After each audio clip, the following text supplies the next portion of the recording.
सोचिए, अगर किसी ने 1000 साल पहले ऑपरेशन के औजार बनाए होते और आज भी वो औजार अस्पतालों में इस्तेमाल हो रहे हों तो क्या आप यकीन करेंगे? ये बिल्कुल सच है और ये कमाल किया था अबुल कासिम अल जहरावी ने। जहरावी को दुनिया आज मॉडर्न सर्जरी का पिता कहती है। वो 10वीं सदी के मशहूर मुस्लिम डॉक्टर, सर्जन और वैज्ञानिक थे।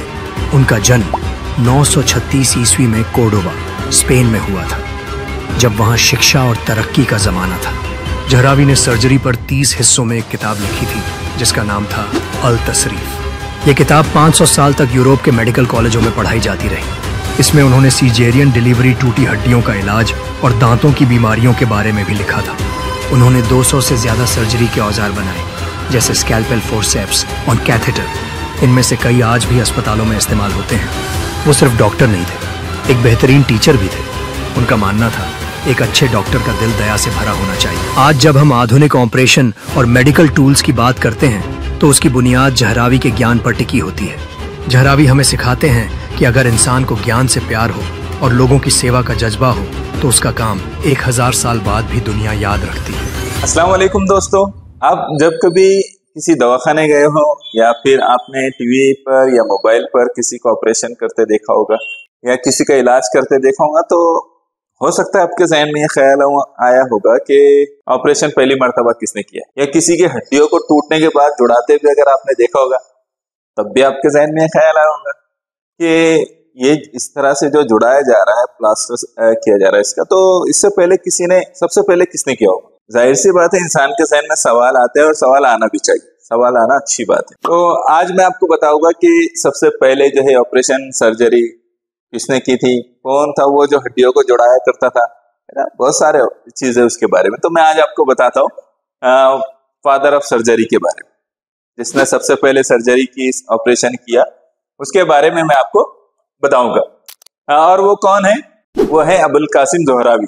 अबुल कासिस, उसको जो है यूरोप नामों को जिस तरह से बिगाड़ कर पेश करता है, इनके नाम को भी बिगाड़ दिया है, तो अबुल कासिस इनको कर दिया है। तो आप अगर सर्च करेंगे तो आपके सामने ज्यादातर नाम जो है इंग्लिश में अगर करेंगे तो अबुल कासिस आएगा और उर्दू में करेंगे तो अबुल कासिम ज़ोहरावी नाम इनका है। इनको फादर ऑफ सर्जरी कहा जाता है। क्यों फादर ऑफ सर्जरी कहा जाता है, इस एपिसोड में, इस वीडियो में हम इसको समझने की कोशिश करेंगे।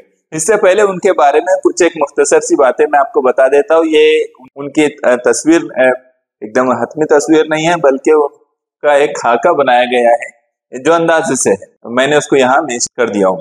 तो अबुल कासिम ज़ोहरावी की जो पैदाइश है वो 936 ईस्वी में हुई और कहाँ हुई? ज़ोहरा शहर में हुई। ज़ोहरा शहर के बारे में मैं कुछ बातें आपको बताऊंगा।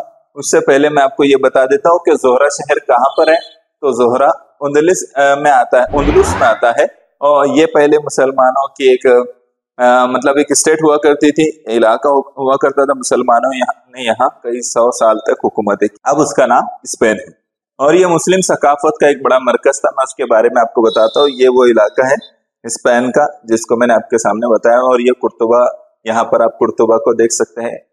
ज़ोहरा शहर इसी से करीब में था। मैं आपको उसके बारे में बताता हूँ जहाँ पर अबुल कासिम ज़ोहरावी की इब्तिदाई तालीम हुई, पैदाइश वहीं पर हुई। ज़ोहरा शहर जो है किसने तामीर किया था? ये तो सुल्तान अब्दुर्रहमान नासिर अल हकम ने जो है इसको तामीर किया था 325 हिजरी में। सुल्तान अब्दुर्रहमान नासिर अल हकम जो था, ये कुर्तुबा में इसका दारुल खिलाफा था, उसका कैपिटल था। वहां से हुकूमत के कामकाज चलते थे। उसने क्या किया कि वहां से 4 से 5 मील के फासले पर उसने अपना एक कसर बनाया, महल, एक बहुत बड़ा महल बनाया। और महल जो है बहुत ताब के साथ बहुत शानदार किस्म का महल बनाया गया। उसमें जो है उसको बहुत मुख्तलिफ तरह से कई चीजों से उसको आरास्ता किया गया। उसमें उसकी एक दो बातें मैं आपको बता देता हूँ। उसके बारे में तफसील से जाएंगे तो बहुत बड़ी तफसील पेश करना होगी, लंबी तफसील पेश करना होगी आपके सामने। तो मैं आपको एक बात बता देता, सुल्तान ने उसमें एक बहुत बड़ा गुम्बद था उसमें, और गुम्बद के नीचे एक हौज बनाया गया था। हौज में उसने पारा और कुछ चीजें डाल रखी थी।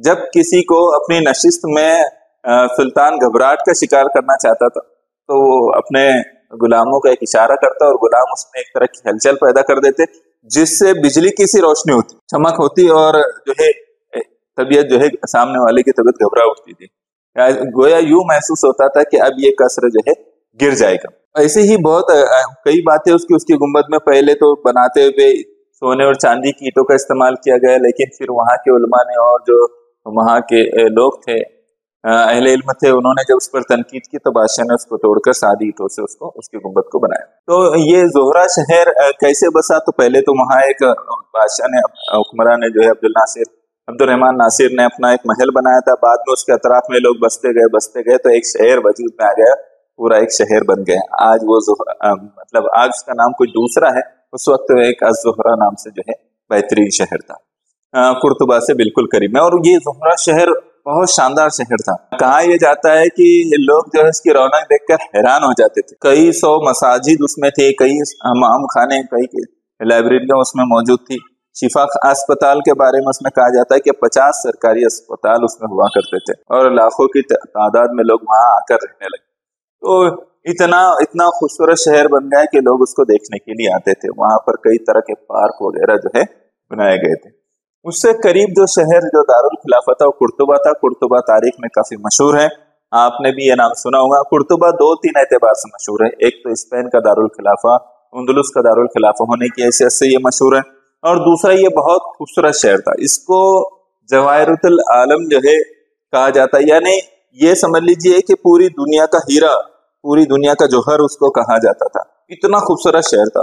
ये कहा जाता है इसके बारे में कि ये उस वक्त में दुनिया के सबसे खूबसूरत शहर माना जाता है कुर्तुबा। तो ये कुर्तुबा जो है बहुत बड़ा शहर था। यहाँ भी कई तरह की सहूलियात लोगों के लिए की गई थी। कहा यह जाता है कि 60,000 ऐसी फलकबोस इमारतें थी, बहुत ऊंची ऊंची इमारतें वहां मौजूद थी। लाखों घर वहां पर थे। गालिबन ये कहा जाता है कि 2 मिलियन से ज्यादा की उसकी आबादी, 20 लाख से ज्यादा की उसकी आबादी थी। तो इस तरह से ये एक बहुत बड़ा खूबसूरत शहर। यहाँ की और 2 बातें मैं आपको बता देता हूँ। यहाँ कुर्तुबा यूनिवर्सिटी के बारे में, जिस जामे कुर्तुबा जिसको कहा जाता था, एक जामे बोले तो यूनिवर्सिटी, तो यूनिवर्सिटी वहाँ बहुत खूबसूरत थी और बहुत इल्म तहकीक के काम वहाँ पर हुए। खुद जो है अबुल कासिम ज़ोहरावी के बारे में जो हम पढ़ रहे हैं ये वही सफारी। तो और कुर्तुबा जो है मस्जिद के एतबार से भी बहुत मशहूर है। वहाँ की बहुत शानदार मस्जिद है कुर्तुबा नाम से, जिसको जो देखने के लायक है, जिसको देखने के लिए भी लोग जाते हैं। तो ये बहुत अट्रैक्टिव शहर है। इन और तालीम तहकीक और इल्म मराकिज बने हुए थे। कुर्तुबा तो इल्म का मरकज बना हुआ था, इल्म तहकीक का मरकज बना हुआ था। बड़े बड़े उलमा वहां पर रहते थे, दूर दूर से उलमा वहां पर आते थे। तो ये वो जमाना था जहाँ पर इल्म की फरावानी थी।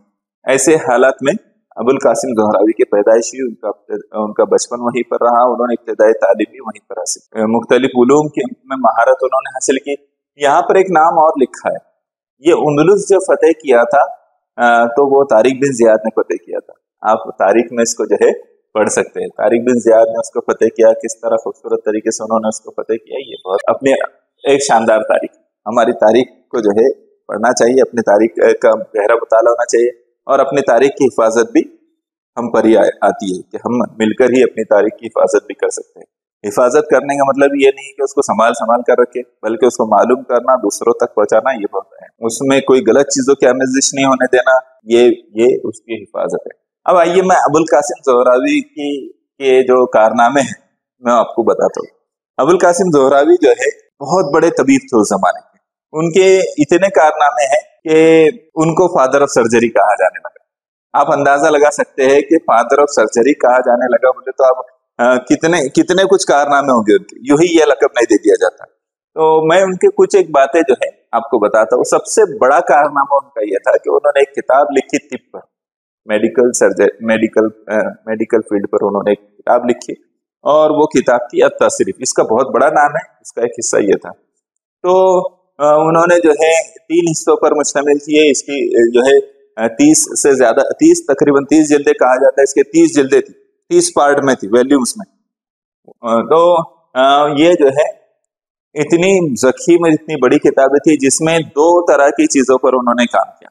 एक तो उन बातों के बारे में लिखा जिनका, ऐसे अमराज के बारे में लिखा जिनका दवाओं से इलाज हो जाता है, और दूसरा ऐसे अमराज के बारे में लिखा जिनको ऑपरेशन की जरूरत है, फिर ऑपरेशन के बारे में लिखा। कई सारी बातें उन्होंने लिखी, हत्ता कि इस किताब को जो है तिब्बी इंसाइक्लोपीडिया माने लगा। माना जाने लगा। इसमें उन्होंने कई जो उनकी कारनामे है, उसमें एक कारनामा यह है कि एक किस्म का धागा जो ऑपरेशन में सर्जरी के वक्त में इस्तेमाल होता है, तो वो कौन सा धागा होगा, कैसे बनता है, वो बात उन्होंने बताई। उससे पहले सिर्फ इलाज जो है दवाओं के जरिए से किया जाता था। तो अबुल कासिम ज़हरावी ने यह किया कि जर्राही के जरिए से, ऑपरेशन के जरिए से जो है, सर्जरी के जरिए से जो है इलाज करने का तरीका शुरू किया। और उसमें फिर जाहिर सी बात है टाँके मारने की जरूरत पड़ती है, टाँके लगाने की जरूरत पड़ती है, तो उन्होंने कौन सा धागा इस्तेमाल किया जाएगा उसके बारे में बताया। इसके साथ साथ उन्होंने एक खाका पेश किया है। जो माँ के पेट में पैदाइश से पहले बच्चा होता है तो उसकी मुख्तलिफ हालतें उन्होंने बयान की उस जमाने में, जबकि आजकल सोनोग्राफी के जरिए से जो है मालूम कर लिया जाता है कि बच्चे की हालत कैसी है, क्या है माँ के पेट में। लेकिन उस जमाने में उन्होंने जो है इस बात को जो है पेश किया अपनी किताब में, आज से 1000-1200 साल पहले, 1000 साल पहले, कि बच्चे माँ के पेट में बच्चे की मुख्तलिफ जो हालातें होती है वो कैसी होती है, उसकी तफसील उन्होंने बयान की।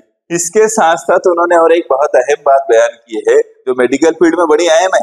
उन्होंने वज़े हमल से पहले जो है जो बच्चा होता है अगर वो मर जाए तो उस हालत में जो है क्या करना चाहिए, इलाज किस तरह से करना चाहिए, उसको बाहर किस तरह से निकालना चाहिए, वज़े हमल कराने के तरीके क्या हो गए, ये तफसील से उन्होंने बच्चे की पैदाइश के बारे में उन्होंने लिखा है।